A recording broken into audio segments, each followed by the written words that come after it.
What is up, ladies and gentlemen? It is time for yet another live reaction. All right.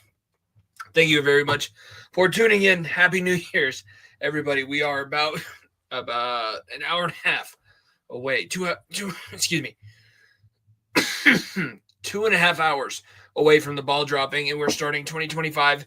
Before we get into the new year, make sure that you follow at FEOTB Pod, subscribe to the YouTube channel, check out the new website that is launched, feotbpod.com, feotbpod.com, .org.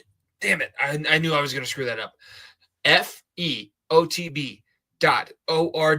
and that is where you will be able to find all of our new content. You can obviously still subscribe, still follow, still rate, review, listen, everything. We're only adding blogs to the website, so there's going to be a new element. You'll get a blog about the post-game reaction. I did a preview of the Boise State and Penn State game, which is what we're talking about because I have it up on the screen.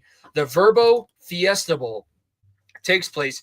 Penn State now with two multiple touchdown victories in this college football playoff. Last week dominating SMU, this week turning around, beating a Boise State team 31-14. While you can sit here and say that Boise State did a hell of a job, they had a hell of a game plan, everything like that, there's going to be some things that we talk about tonight. I think that I'm going to dissuade you.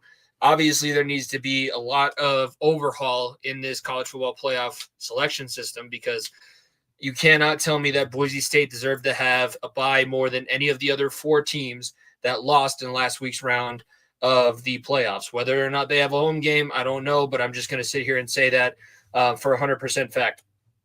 We will talk about the score, what it looked like. It's not going to be a very long episode. Make sure that you check out the blog. Make sure that you check out the new website, like I've been mentioning, the YouTube channel. Subscribe, follow at FEOTB Pod.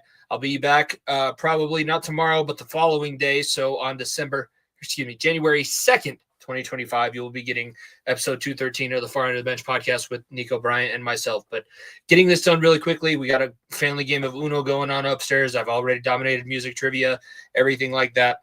We were watching this game as we were eating our dinner, eating our soup, waiting for the ball to drop. And from the very beginning, you can kind of pause this game at the very first play. And I want you to pause this game when Penn State is on offense. And I want you to look at running back Katron Allen, number 13. Katron Allen is 5'11", 229 pounds. When you watch him on the television, he looks like he is bigger than every single person on the Boise State defense. That is how things started. And it did not get better from there. It could have been a lot worse. I will say that Penn State so far through two playoff rounds has not played their greatest game. Their defense is huge and absolutely over-talented, and they held the shit out of Ashton Genty, made that Boise State offense, make them one-dimensional, and that was one of the keys to my game that I put in the blog.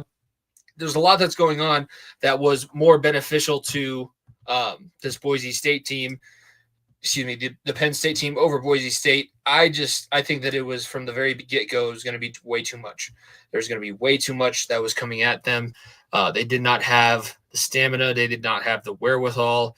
It was going to be a tough hill to climb no matter what. And the fact that you have guys like Katron Allen, Tyler Warren, Drew Aller on the other side, it just led to Penn State being able to dominate. But let's talk about a couple of these guys specifically. Drew Aller, Tyler Warren, I will give co-players of the game to. Katron Allen deserves a lot of credit, 134 yards.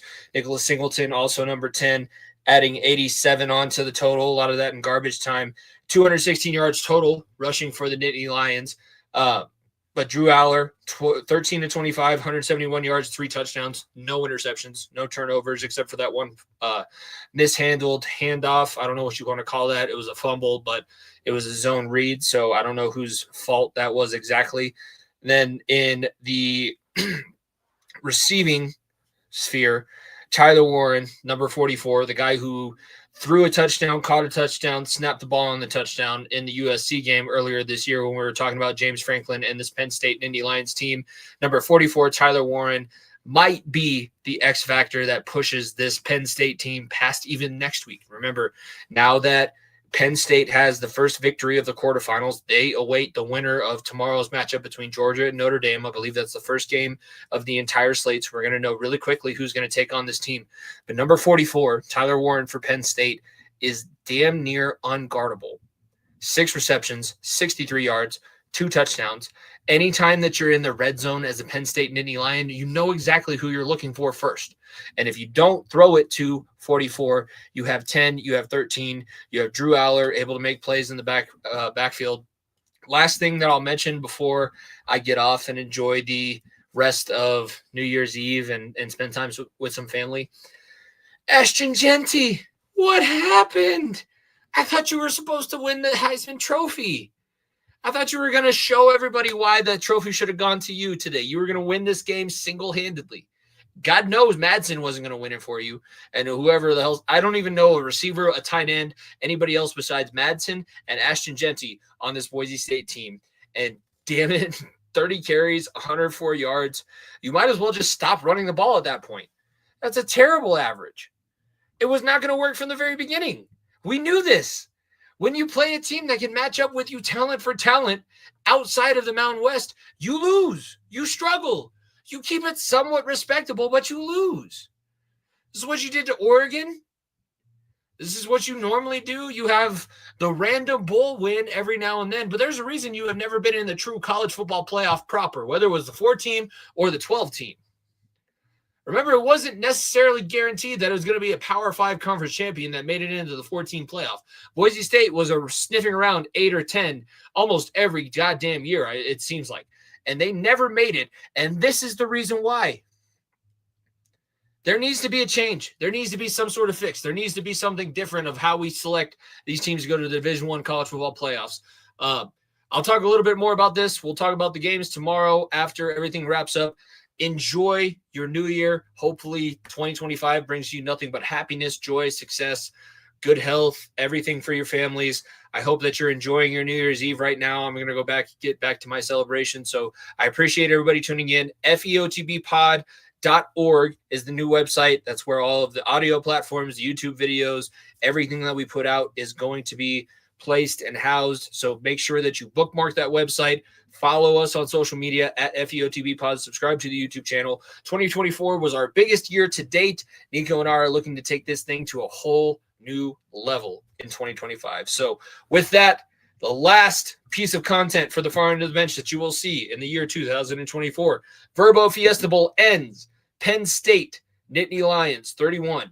The 3-seeded Boise State Broncos, 14. Penn State moving on to the college football playoff semifinals. We will see you guys tomorrow night after the games. If you don't stay down and you never quit, come on over here and sit on the far end of the bench.